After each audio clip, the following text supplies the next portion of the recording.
Hello friends, welcome back to my channel Atharv's mama में मैं आपके साथ आज मंथ बाय मंथ जो हमारी प्रेगनेंसी की सीरीज़ है इसके बारे में ही डिस्कस करने वाले हैं। ये बहुत ही इंटरेस्टिंग होने वाला है क्योंकि मंथ बाय मंथ जो हमने डिस्कस किया है उसमें बेबी बहुत ही छोटा रहता है, उसके बाद बेबी के धीरे धीरे उसके ऑर्गन बहुत ही रैपिडली ग्रो करते हैं, हमने देखा है, और बहुत ही हैप्पीनेस और जॉयफुल मोमेंट होता है।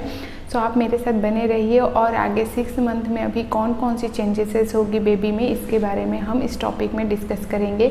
तो मेरे साथ बने रहिए। अगर आप मेरे चैनल पे नए हैं तो प्लीज़ मेरा चैनल ज़रूर आप सब्सक्राइब करें, जिससे आपको मेरी वीडियो रिलेटेड जितनी भी नोटिफिकेशंस है आपको सबसे पहले मिल जाए। होता है वो बहुत ही क्रूशियल पीरियड होता है।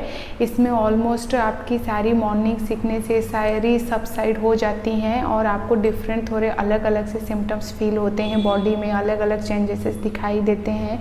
उसके साथ बेबी की जो ग्रोथ एंड डेवलपमेंट होती है बहुत ही रैपिड होती है क्योंकि ऑलमोस्ट बेबी के जो ऑर्गन्स है वो प्रॉपर थोड़े डेवलप हो गए हैं और जो कुछ आपके जो रिमेनिंग्स हैं वो अभी 6, 7, 8 और 9 में कंप्लीटेड पूरे डेवलप हो जाएंगी।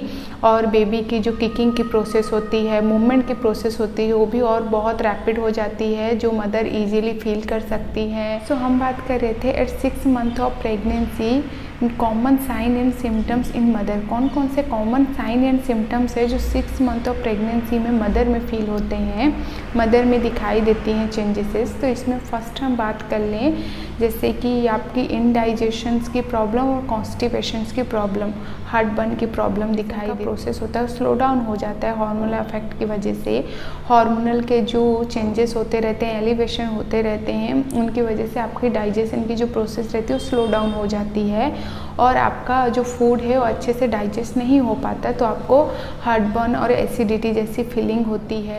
सेकंड जो होती है कॉन्स्टिपेशन की प्रॉब्लम मदर को आती है, वो फर्स्ट ट्राइमेस्टर से ही मदर को एक्चुअली अर्लीस्ट सिम्टम्स ही दिखाई देते हैं क्योंकि मदर अगर प्लेंटी ऑफ वाटर नहीं लेती, हाई रिच फाइबर फूड्स अगर अपने डाइट में एडेड नहीं करती, तो ऐसी सारी प्रॉब्लम कॉन्स्टिपेशन को डिनोट करती है और मदर को डील्स करना पड़ता है कॉन्स्टिपेशन से।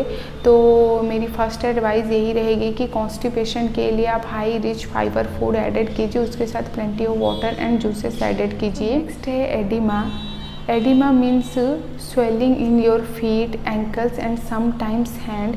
ऐसा क्यों होता है? क्योंकि जब हमारी बॉडी प्रिपेयर हो जाती है बेबी के लिए तो उसमें ये जो वाटर एक होता है वो वाटर का बहुत ही एक इम्पॉर्टेंट रोल होता है कि वो जो अदर टिश्यूज़ रहते हैं उनको नरिशेस करने के लिए, तो वो सारे टिश्यू जब रिमेन्स रह जाते हैं, रिटेन करते हैं, तो बॉडी के डिफरेंट पार्ट्स में आपको स्वेलिंग जैसी प्रॉब्लम आती है। ये कंडीशन हम तब तक नॉर्मल कह सकते हैं जब तक अगर आपकी एंकल, फीट और आपके हैंड में ही स्वेलिंग है, बट अगर इसके साथ आपको हाई प्रोटीन लेवल है, इसके साथ ब्लड प्रेशर की भी प्रॉब्लम हो रही है, तो ये एक सीरियस मेडिकल कंडीशंस भी होता है जिसे हम प्री एक्लैम्प्सिया कहते हैं। इसमें ये 3 मेन साइन होते हैं जिसमें आपको एडिमा की कंडीशन, उसके साथ high protein level and third one is blood pressure का हाई होना।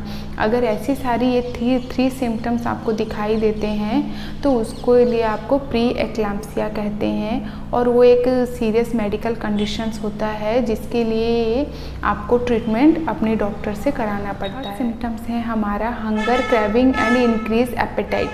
हंगर, क्रेविंग और इंक्रीज एपेटाइट ऐसा क्यों होता है? आपको बार बार ऐसी प्रेगनेंसी में भूख क्यों लगती है? क्योंकि आपका बेबी जो है वो अभी ग्रो हो रहा है, उसकी ग्रोथ एंड डेवलपमेंट बहुत रैपिड होती है, तो उसके लिए आपकी बॉडी को थोड़े एक्स्ट्रा न्यूट्रिएंट्स चाहिए होते हैं, विटामिन चाहिए होते हैं।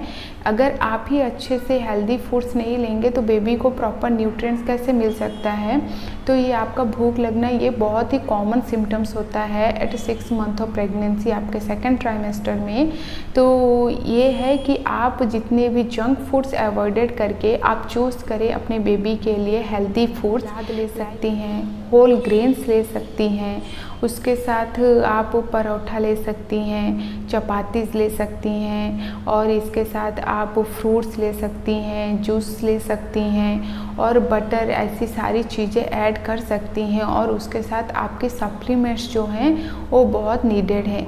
और आपको ये भी माइंड में रखना है कि मेरे जो जितने डाइट मैंने प्रिपेयर किए हैं, जो फूड मैं चूज़ कर रही हूँ, उसमें बेबी को कितना न्यूट्रिएंट मिलेगा, उसमें हाई रिच फाइबर फूड है या नहीं, कैल्शियम है या नहीं, उसके साथ इसमें आयरन की सारी विटामिन्स प्रेजेंट है या नहीं, ऐसे सारे न्यूट्रिएंट्स आपके प्रेजेंट है या नहीं आपके फूड में, ये भी आपको माइंड में रखना पड़ेगा।